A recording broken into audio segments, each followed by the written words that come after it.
से और मतदाताओं की ओर से उनका हार्दिक अभिनंदन करता हूं, स्वागत करता हूं।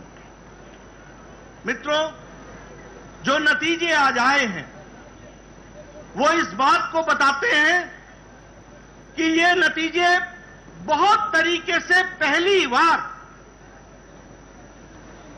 राजनीति के दृष्टि से कुछ इंगित करते हैं, कुछ दिशा देते हैं, कुछ जिसे हम कहते हैं कि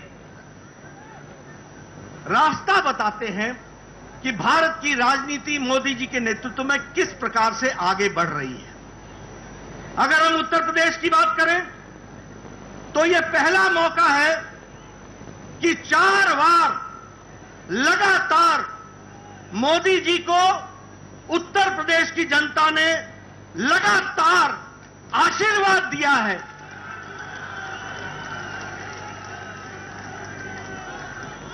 दो 2014 में प्रचंड जीत हासिल हुई थी उत्तर प्रदेश में लोकसभा में।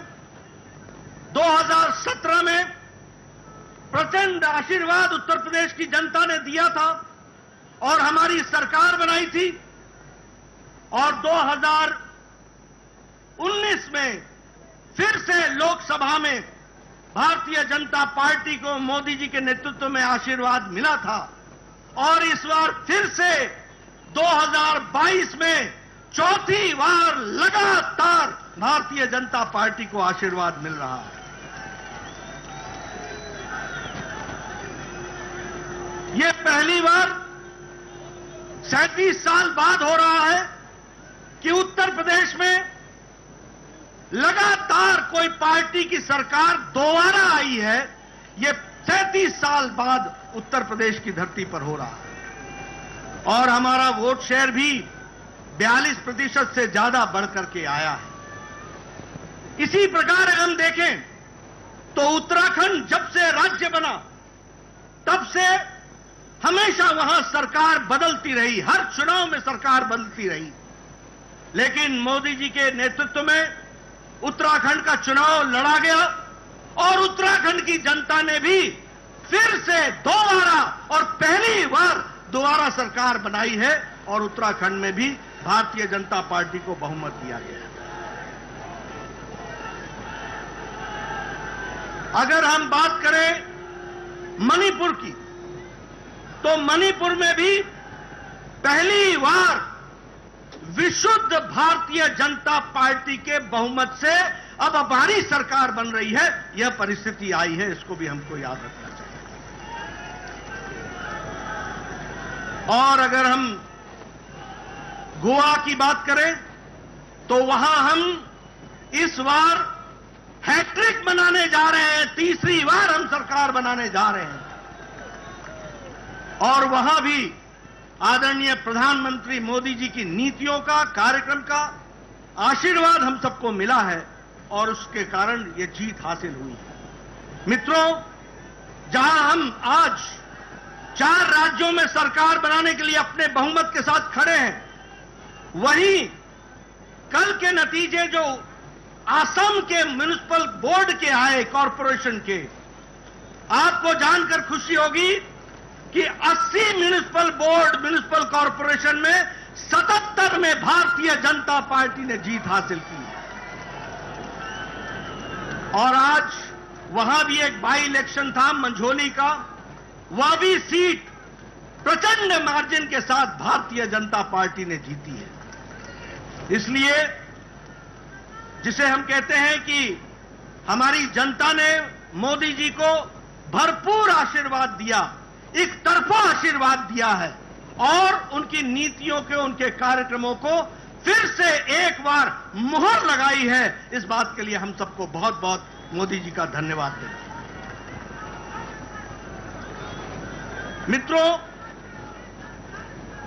चुनाव में एक बात कही गई कि कुछ पार्टियां हमारे खिलाफ जुट गई हैं और इसलिए वोट की मात्रा उनकी बढ़ जाएगी और वो जीत हासिल करेंगे। कई पत्रकार ये पूछा करते थे कि इतनी पार्टियों का जमावड़ा हो गया है, आप किस तरीके से इसको देखते हैं? मैं उस समय भी कहता था कि यदि नेता मिल जाएं और पार्टियां मिल जाएं तो वोटर नहीं मिलता है, वोटर अपनी रक्षा करना खुद जानता है। इस बात को हमको याद रखना।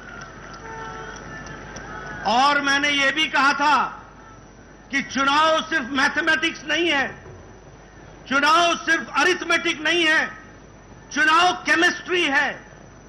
और जब मैं केमिस्ट्री बोलता हूं तो हम सबको यह याद रखना चाहिए कि भारत की जनता, गरीब जनता, वंचित जनता, पीड़ित, शोषित, दलित, हमारी महिलाएं, हमारी बहनें, हमारा युवा साथी, हमारा किसान आज अगर अपनी केमिस्ट्री जोड़ता है तो वो नरेंद्र मोदी जी के साथ जोड़ता है। इस बात को हमको याद रखना चाहिए।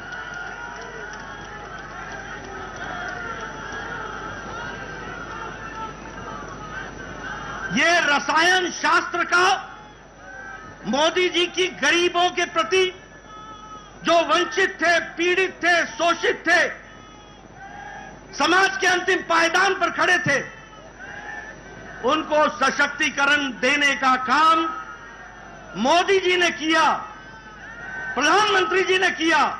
और इसलिए रसायन शास्त्र का गरीब व्यक्ति को, जो वंचित था, उसको रस मिलता है तो वो आदरणीय प्रधानमंत्री जी की नीतियों से मिलता है, कार्यक्रमों से मिलता है। इसको हमको याद रखना चाहिए। मित्रों, जब हम गांव, गरीब, वंचित, पीड़ित, शोषित, दलित इनकी बात करते हैं तो हम साथ में यह भी कहते हैं कि चाहे उजाला हो, उज्ज्वला हो, सौभाग्य हो, आयुष्मान हो, प्रधानमंत्री गरीब कल्याण अन्न योजना हो, प्रधानमंत्री किसान सम्मान निधि हो, ये सारे के सारे कार्यक्रम साधारण व्यक्ति का सशक्तिकरण करते हैं। और वो साधारण व्यक्ति जब चुनाव आता है तो अपना कीमती मत को संभाल कर रखता है और मोदी जी के नाम पर वो कमल के निशान पर बटन दबाता है। आदरणीय प्रधानमंत्री जी ने भारत की राजनीति की संस्कृति बदली है।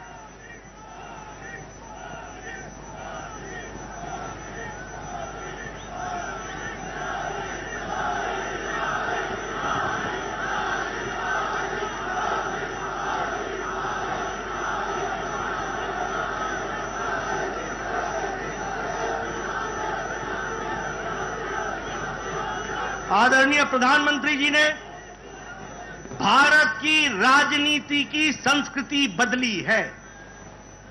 लंबे समय तक एक राजनीति चल रही थी। वह राजनीति थी भाई भतीजावाद, भ्रष्टाचार, सांप्रदायिकता, जातिवाद, परिवारवाद, क्षेत्रवाद। इनकी राजनीति लंबे समय से चल रही थी। लेकिन आदरणीय प्रधानमंत्री जी ने भारत की राजनीति बदल दी, उसकी संस्कृति बदल दी। अब रिपोर्ट कार्ड की राजनीति है। काम करोगे, जनता के बीच में जाओगे और जनता का आशीर्वाद लोगे। आज विकास की राजनीति है, आज सशक्तिकरण की राजनीति है, आज महिला सशक्तिकरण की राजनीति है, आज युवा सशक्तिकरण की राजनीति है, आज किसानों के सशक्तिकरण की राजनीति है। आज जो व्यक्ति समाज के अंतिम पायदान पर खड़ा था, जिसको कोई पूछता नहीं था, वोट का आधार मानता था, वोट बैंक पॉलिटिक्स करता था, उसको मुख्य धारा में लाने का काम और सशक्तिकरण का काम किया है तो आदरणीय प्रधानमंत्री जी ने किया है, उनकी नीतियों ने किया है। मित्रों, जब मैं उत्तर प्रदेश की बात करता हूं तो हम जानते हैं 5 साल पहले वहां भय का वातावरण था, भ्रष्टाचार था, माफिया राज था, गुंडागर्दी थी, आतंकवादी दंडनाते थे, उनको नेताओं का संरक्षण मिलता था। लेकिन योगी जी ने लॉ एंड ऑर्डर को कंट्रोल करके वहां पर भय मुक्त समाज और भय मुक्त प्रदेश बनाने का काम किया तो आदरणीय योगी जी ने किया। और उत्तर प्रदेश की जनता ने भरपूर आशीर्वाद दिया। अभी मैं नतीजे देख रहा था, हम 2/3 बहुमत की तरफ बढ़ रहे हैं। यह परिस्थिति आकर के खड़ी हुई है। जो माफिया राज दंडनाते थे वो आज जेलों में बंद हैं, जो लोग भय का वातावरण बनाते थे वो आज खुद भयभीत हैं। यह परिस्थिति आज योगी जी ने की है, इसका भी हम सबको ध्यान रखना चाहिए और उनका भी हम धन्यवाद करें। अगर हम मणिपुर की बात करें, प्रधानमंत्री जी ने नॉर्थ ईस्ट का ये पहले प्रधानमंत्री हैं जिन्होंने एक्ट ईस्ट पॉलिसी, पूर्व की ओर देखो और काम करो, पूर्व को संभालो और मुख्य धारा में शामिल करो।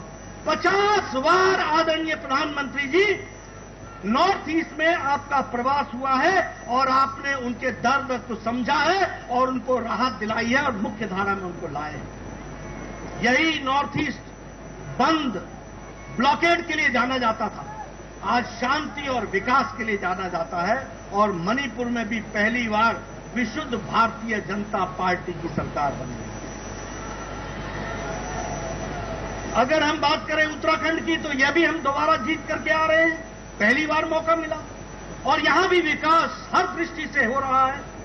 और जो मोदी जी ने कहा कि उत्तराखंड अगले दशक उत्तराखंड का होगा, इसको उत्तराखंड की जनता ने अपनाया है, समझा है, जाना है और भारतीय जनता पार्टी को मुहर लगाई है। मित्रों,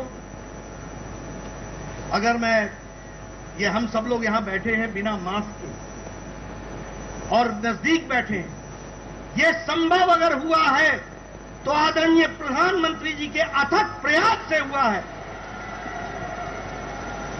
जो 180 करोड़ लोगों को वैक्सीनेशन देकर डबल डोज उनको तैयार किया है। जब पाश्चात्य देश मुसीबत में अपने आप को पाते हैं तो 130 करोड़ का देश मोदी जी के नेतृत्व में सुरक्षित दिखता है, इस बात को भी हमको याद रखना चाहिए। आर्थिक स्थिति में जो विकास हुआ है कोरोना के पश्चात, आज भारत की आर्थिक स्थिति जिसको दुनिया के मान रही है कि एक फास्टेस्ट ग्रोइंग इकोनॉमी के तरीके से आगे बढ़ रहा है, यह भी दूरदृष्टि बताती है हमारे आदरणीय प्रधानमंत्री। आज हम सब लोग